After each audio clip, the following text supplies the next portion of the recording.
right, well, please now help me welcome to the stage Jordan McKEE of 451 Research to moderate our next session on the digital transformation of the payments ecosystem.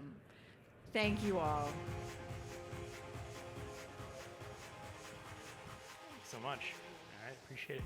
Hey, good afternoon, everybody. Thanks for joining us. Excited to be on stage today discussing digital transformation and payments. Got a great cross-section of the ecosystem that's about to join me on stage. We have a payment processor. We have a point-of-sale player that's brought and beyond terminals into software and services, and we have a card network. So without further ado, I'd love to welcome to the stage Mark CASTRECHINI from TSYS, Brad Giles from Ingenico, and Amy Parsons from Discover. Welcome.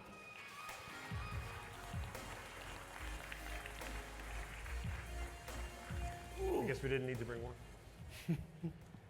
Alrighty, so let's get it started here. So as I mentioned, we're here today to discuss digital transformation.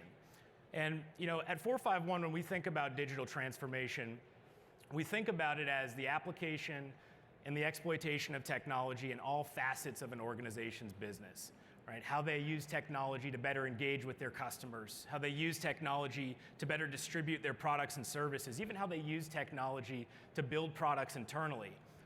But admittedly, success isn't only about the technology. You can't simply buy some new software or go out and acquire a company and hope that that's just going to pave over the cracks of a broken process. It has to be about more than that.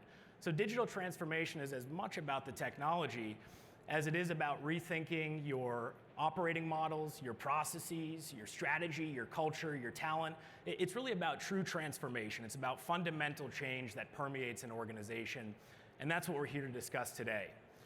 And to start us off, I want to get into really the catalyst for digital transformation, and that's change. And certainly there's been no shortage of change in our industry. This year, last year, the last 10 years, change has become a mainstay. It really is just a norm in our industry. And so what I'd love to start off with is asking each of my panelists to share, thinking about the past 10 or so years where they sit, their respective roles in their companies, the past 10 years, what aspect of payments has changed the most from your vantage point? We'll start with you, Mark. Yeah, so for us, and I made my way to TSYS by way of Cayenne, so I think for us the most substantial change was going from that sales and service organization, classic ISO approach, if you will, to really become a payment technology company. And for us, that was a pretty end-to-end journey that not everybody has to go through, but it's just where we found our sweet spot and our passion. And then as we get to TSYS, we realize that some of the things that they've been experiencing is, these themes of consolidation we hear about, and the way that we see it is the mass technical debt we've accumulated along the way, right? So, as we move from these sales and service models and the commodity of payments and trying to deliver more value, all of us need to step up our game in sophistication, technology, process, and systems. So that's where we are today. Brad, how about you? I think the biggest change we've seen over the past several years is that 10 years ago, we kind of held all the cards as it related to talking with the market and what they would accept from us from a payments aspect. And now the consumer holds all the cards. They're the ones that are driving what we're doing. We're not driving what they're doing. Another area that we're seeing is mobility. Mobility is really, over the past few years, starting to take hold and expand. And the last one, which we all love so much, I like to call it the gift that keeps on giving, EMV. It really changed our environment and will continue to do so. And Amy, for you? I was going to say, I'm going to leverage off the EMV, because I actually think, when I look back over the last 10 years, what we take as such a small thing is actually a pretty significant transformation. Is we actually digitized a magnetic stripe plastic card. And we did it in a very secure way, and in a way that can actually integrate in and interoperate within the industry's infrastructure that was built decades ago. So I think in payments, that has to be one of the biggest transformations that's occurred, is it's allowed for, as barriers have come down on technology and capital to make change happen around that, that's given us the ability to lever kind of all the change and all the new companies that have come in to help make that change occur. Yeah, no question. And one that I would add, that I've seen from where I sit at an analyst firm is the change in the way that merchants are thinking about payments. For many, many years, merchants have thought of payments as a cost center, as an expense, as a cost of doing business. And I think increasingly you're seeing merchants really look at payments as a strategic lever for your business, as something that's fundamental to the customer experience, as something that can allow them to actually increase the top line by adding local payment methods and going into new geographies, or better leveraging data to increase their authorization rates. So you're seeing some really interesting mindset shifts around the value that payments can bring. And I was talking to a digital native merchant a couple weeks ago, and said, payments in our organization don't even sit within finance or treasury. We treat payments as a product, and our payments team reports directly to the CEO. And I think you'll see similar mindset shifts as we move forward, and merchants really focus on their digital experience. So, another area I'd like to get into is, kind of the competencies that you need to succeed in payments today. And I think that's another area that's changed quite a bit over the past few years, where we've seen competencies like the ability to partner and the ability to focus on the user experiences, things that are increasingly separating winners from losers in our space. And so I'd love to hear from each of you, again, sitting where you sit in the payments industry, what are some of those new competencies that you think are fundamental to succeeding in our space? And I guess, have they changed at all, or are they just the same as they've always been? Yeah, I think for us, there's no question that we've seen innovation in the payment space, or at least change at a minimum, right? We can say how far we've gone down the innovation journey.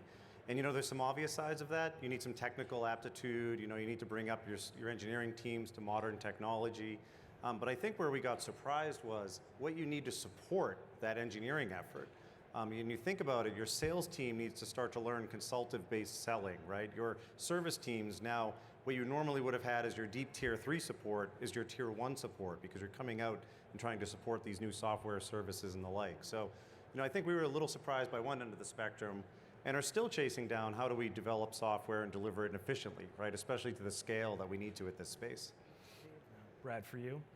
Yeah, we see a lot of it having to do with the customer experience and working closely to understand what experience the next round of consumers are going to be expecting.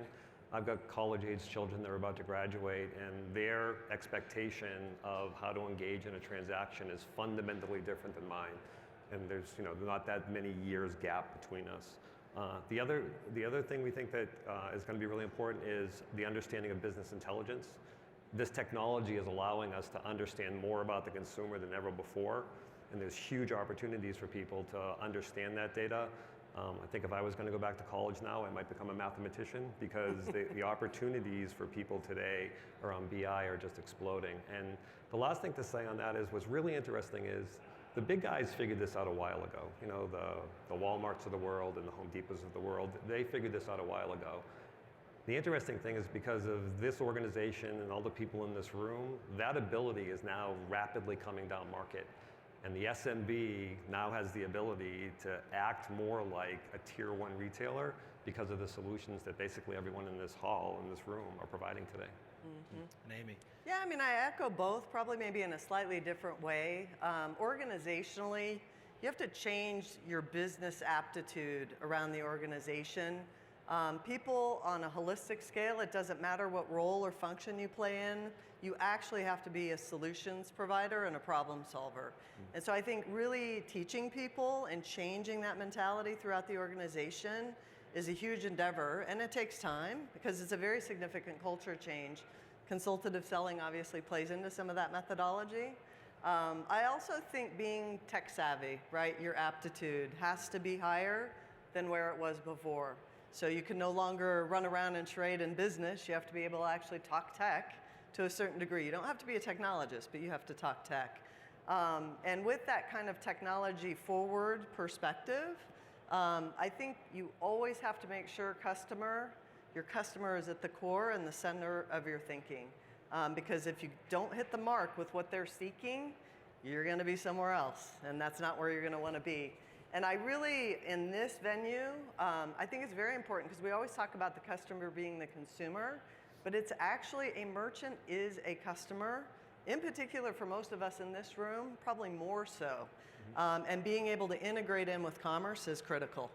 Yeah, because it's not about payments, as you had said, right? It is the commerce experience being one and the same with making that kind of transaction, if we want to call it, happen. Yeah, no, I think you're right. I think it's about understanding what business you're in today, and it's about changing your culture, changing the mindset of the organization to better adapt to needs. And one thing that I think all of you touched on is the skill sets that are needed in our space today. It's not just people with finance backgrounds and risk backgrounds. You need people with developer skills, with engineering backgrounds. You need people that play in the data science space, and those are skill sets that are being tapped on by a variety of different industries. So we're after all sorts of different talent that we probably wouldn't have associated with payments just a few years ago. So I want to dig a little deeper and get into kind of how your organizations are responding to some of these shifts in the market. And it's interesting when I look at your companies as an analyst, there's been some significant shifts in terms of how you're approaching the market. For TSYS, I think at least a significant part of the strategy of digital transformation for that organization was MARC acquiring the company you were part of, Cayenne, to really rethink about distribution and how you're going to distribute payment services. Ingenico has been broadening its value proposition significantly through software and services, and certainly Discover has been doing a whole variety of things, expanding its partner ecosystem, deepening its technology skill sets and services and offerings. And so I'd love to hear from each of you. I mean, when you think about what's needed to succeed in this space, the word platform often comes to mind. It's a bit of a buzzword now, but I think it's a real strategy. And I just want to hear from each of you. I mean, does your organization have a platform strategy? If so, what does it mean? What does it look like? Sure. Amy, do you want to go ahead? I hate taking this starting up. No, it's fine. I actually like this. I can leverage up what you guys are talking about. I think it's really important as you think about your technology and your platforms that you do have to make sure you understand what business you want to be in and strategically where you're going. So kind of just putting that at the forefront of this conversation. Yes, we do spend a lot of time thinking about our platform. I think Brad mentioned technical debt. One of the two of you did. Maybe it was Mark. I think technical debt is something that's very real for any organization that's been around and in this industry for any period of time. And so really trying to figure out how you rationalize that, bring it together, create full end-to-end services that have really easy, flexible infrastructure that can move at, I'll say lightning speed, because that's what it feels like we have to work at these days. Really important aspect as you think about kind of your platform infrastructure. And really, ultimately, what are the services that you're looking to provide? And that's, I think, the most critical aspect, because we all can't be everywhere, so you have to figure out where your swim lane or where you're going to play actually lives and where you can bring strength and additional value into the business. So, it's interesting because our industry loves our umbrella buzzwords when something's nebulous, right? Slap the platform logo on it and we're all doing the same things. And yeah, we all define it slightly differently, right? I think for TSYS, we very much believe in the platform approach and we develop strategies around them. And to us, when we kind of take a step back and say, what exactly is a platform, we see it basically as the technology, the process, and the people that allow us to go at the speed of innovation. So historically, we would have pulled together platforms to try to alleviate some of the noose that the technical debt was. And that works, right? Consolidate, find a single place where we can grow as opposed to being inefficient. The good news is, as you start to get down that journey and the noose loosens, you can breathe and you can start to see that you are set up to basically move more efficiently, deliver what the market needs. The other angle we have is when we talk about platforms, usually we fall into, especially from the Cayenne side, what is the product we're delivering and how do we continue to deliver that product, right? That's the backbone, if you will. We think of it throughout the organization. So if you heard Philip and Henry talk earlier, boarding and servicing are such a key part of what we do here, right? Just not just to the end users, but also to the merchants themselves, our partners. So we very much have a platform-centric approach around boarding and servicing as an example. Beyond that, what are the digital experiences that our customers come to us for? We see platforms there as well. So we really kind of put, wherever we're trying to achieve something in business that we want to grow, we put that platform moniker on it and we build a strategy around it. And the thing that I think I find most interesting from what happened in the past till today, a few years ago, I think many of us would have said, we're all operating on quicksand, right? The industry is moving so fast and we're trying to get all these things to keep up and really it keeps moving up from under us. I think today we start to see platforms as the bedrock and the solid foundation that we're all building out so we can accommodate change at this pace. That's a good point. And Brad, what are you seeing at Ingenico from a platform standpoint? Well, at Ingenico, it's a little broader of a challenge for us. As a global company, we need to create platforms that can perform globally. So creating a platform that has a baseline of components to it that then can be adjusted accordingly for every region can be difficult, and we've succeeded in doing that. But the global aspect of it is a challenge, but it's also an opportunity for us. With that, though, over the past few years, we've really recognized ourselves as less of a payments company and more of a technology company. And that's one thing I'm surprised I haven't seen more adoption of a pure technology methodology and thought process in this space, because we still kind of think of ourselves as being in the payment space, and actually we're technology companies who specialize in the payment space. And over the past few years, we've really, I think, done a good job of transitioning the organization internally. Like you had said, Mark, it's not just the developers, it's the infrastructure, it's the support systems, it's the service that you provide, it's the way you put a roadmap together, it's the people on the street, it's the technician in the field having a better understanding of the broader business that retailer is trying to accomplish. And so I think out of all the changes we've gone through and the growth we've gone through, those are probably the biggest that I've seen. Yeah. Mark, I want to pick on you for a minute, because I'm just curious. This kind of just popped into my head in terms of developing a platform strategy. Is that something that's led by IT, or does it come from higher up? Where is sort of the impetus to push forward with a platform, and who kind of guides that? Because I think you have a pretty good perspective of that at your organization. It's a good question. We saw some success at Cayenne, but we had the luxury of being extremely focused on one specific layer area of the business, right? Delivering products, even so specific to be primarily the retail market on the countertop. What's interesting is we found a model that worked in a bit of a blueprint. We said, when we have this platform and we need to deliver it, yes, we need technology stack, we need device software, yes, we need sales trained, yes, we need support personnel that can support this. And that was the way that as we evolve that product, we go forward.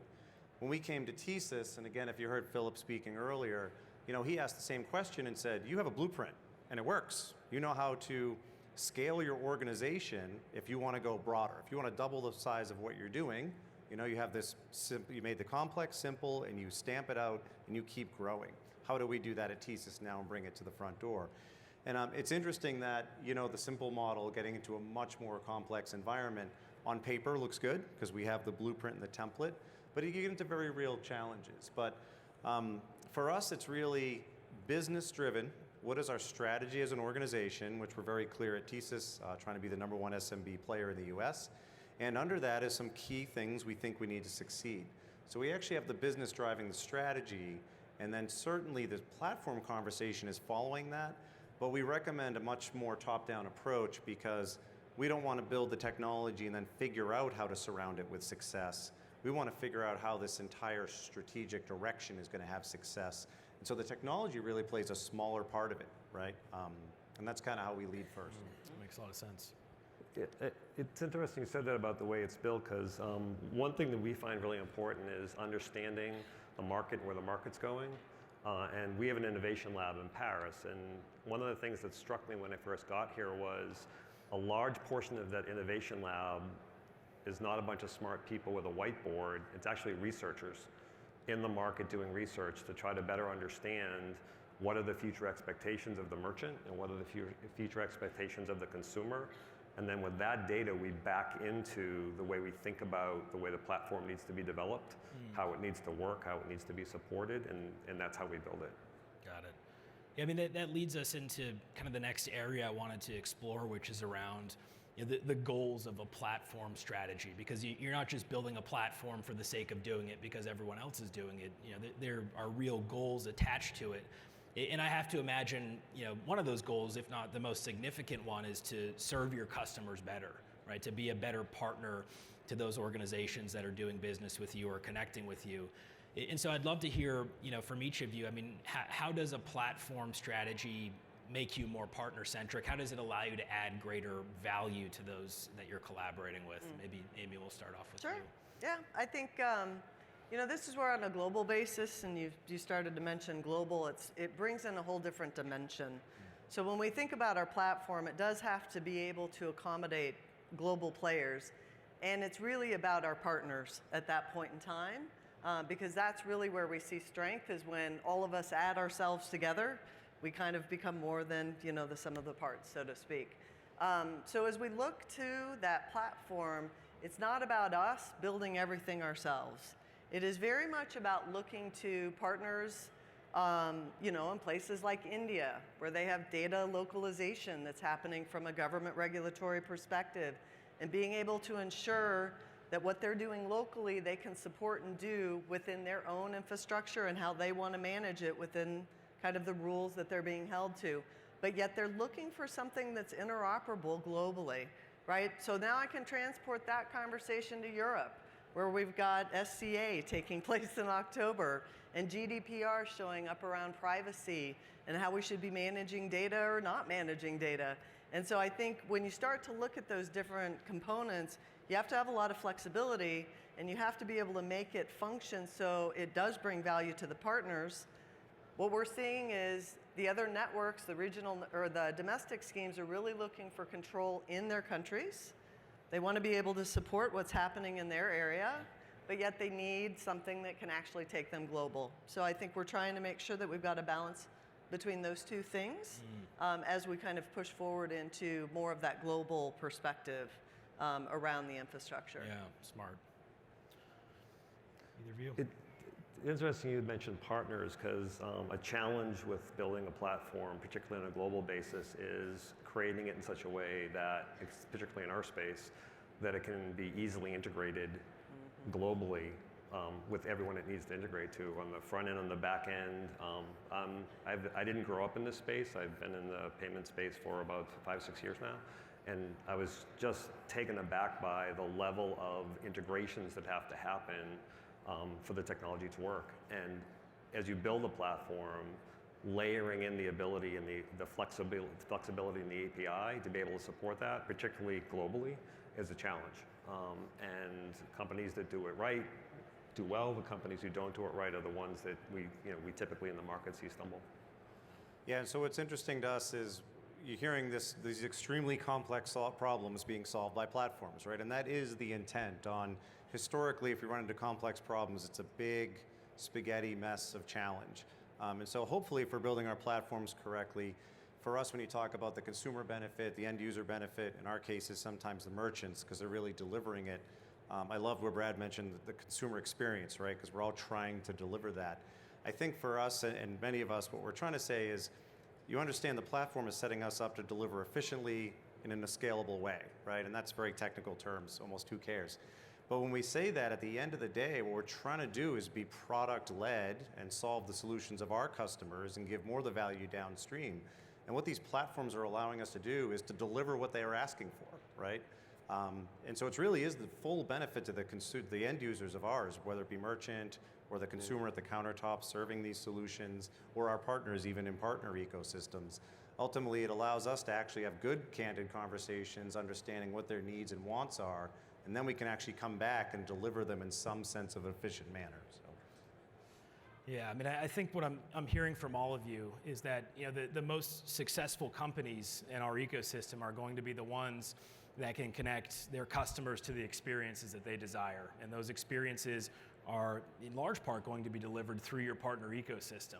And your ability to connect to those partners, to allow your customers to connect to those partners in a seamless, you know, interoperable manner, just allows you to grow the amount of value that you can deliver as organizations.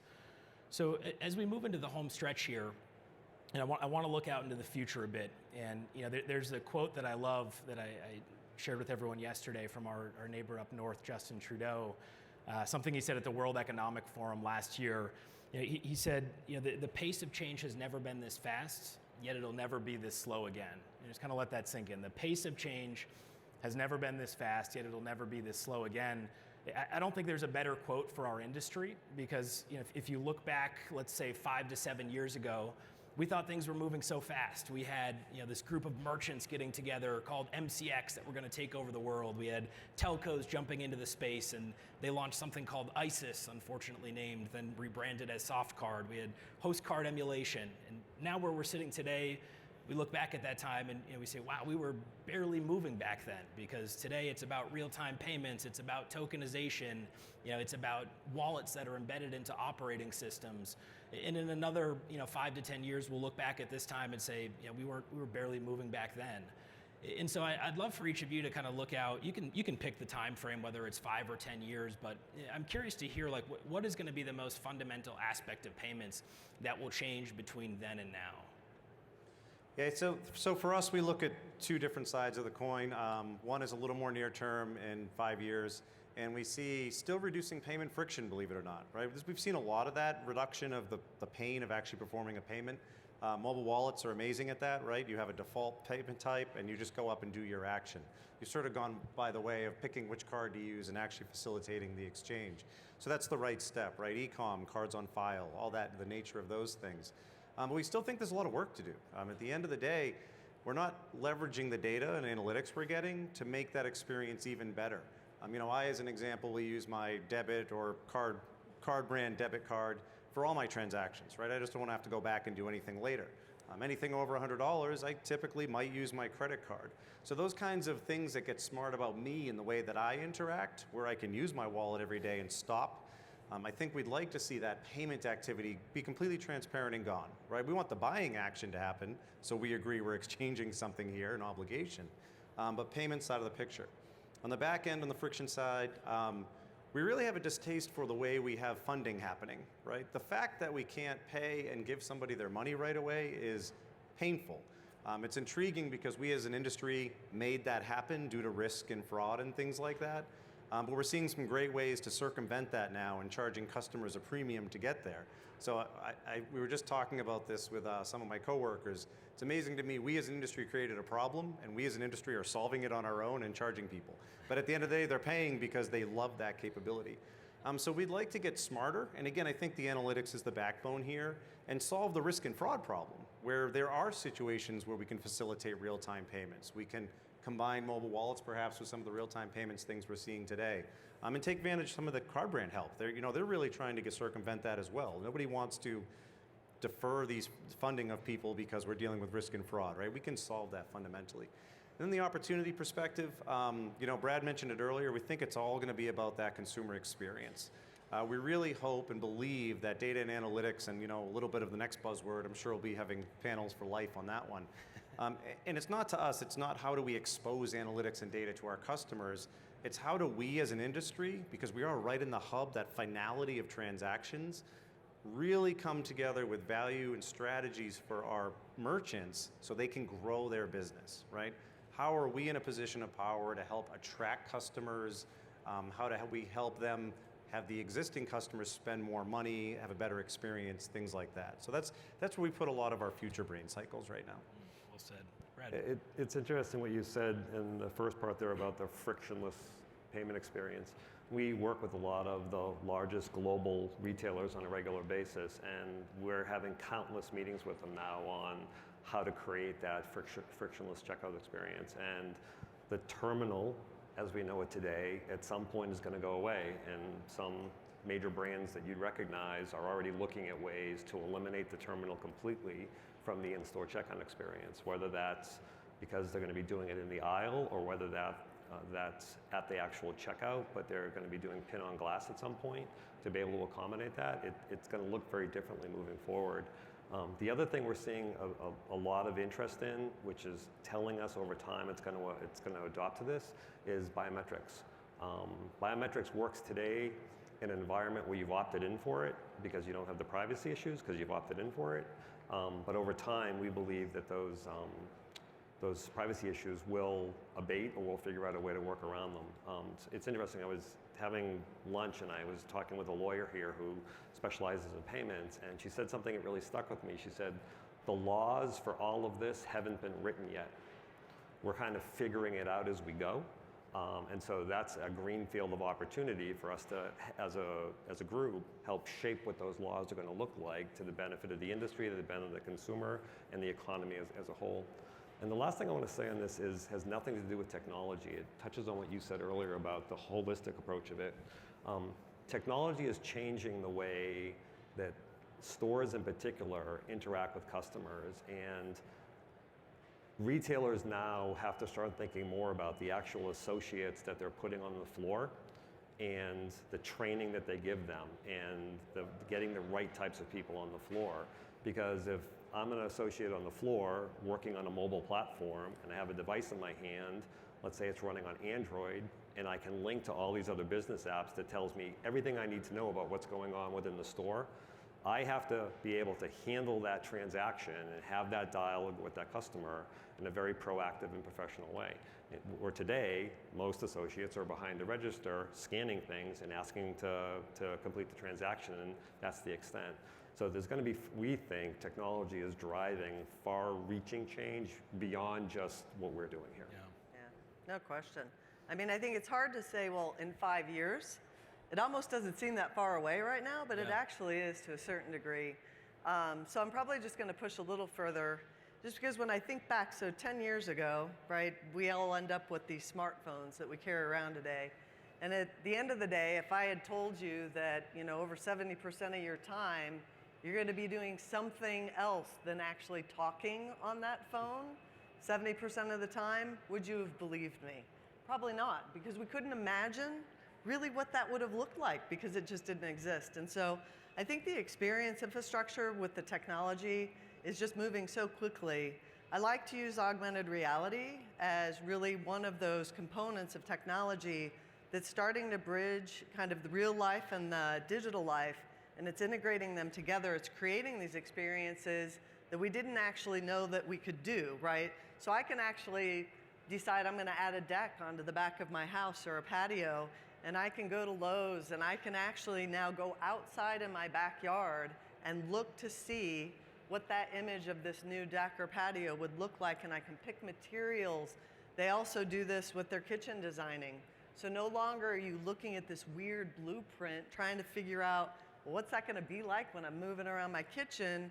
They've got VR units. You can actually put them on. You can step into this designed kitchen, and you can actually start to experience it. So that's where commerce starts to change, right? Because if we then think, okay, well, now, oh, I love this deck. Okay, do we really want them to exit out of that experience and then go click on a checkout button and a shopping cart pulls up and they're pulling drop downs and so I think that an experience that we don't know today is going to show up. I think voice will play a part in that in many, many cases, because we're all running from here to there, and typing isn't always going to be, I think, the entry mechanism for us speaking to computers anymore. I think our voice is actually going to do some of that work for us. So a lot of change to come. I, like you, have a quote. I love your quote, by the way, but since he used my favorite quote, I had to find a new one. And I found this, I thought it was actually very fitting for our industry right now, so I had to write it down so I would actually read it correctly. When nothing is sure, everything is possible. And I think that's incredibly fitting for where we all live today, because if we can dream it, the tech guys can build it. I'm fully convinced of that, and so I think the world is endless possibilities for the next 5 to 10 years. Completely agree. Yeah. Exciting times ahead. Yeah, it's fun. I'm curious what you think about. If we can dream it, you can build it, Mark. We can certainly try. Absolutely. As long as our customers want it, I'm in. Got full faith in you, Mark. Yep. So to recap, digital transformation is about rethinking technology, but it's also about rethinking your business. And platforms play a powerful role in that. But to succeed, the platform has to be designed with the customer in mind, to drive customer value, and to really support a new strategy, to support new processes, new operating models. And that's where we think we're headed as an industry. And again, platforms are going to play a powerful role in getting us to that next chapter of where we're headed. That's it for us. Thanks for your time. A round of applause for Mark, Brad, and Amy, please. Oh, thanks. Thank you. Thanks.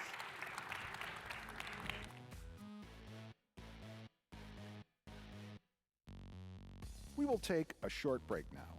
Please join us back at the Secure Trust main stage at 3 p.m.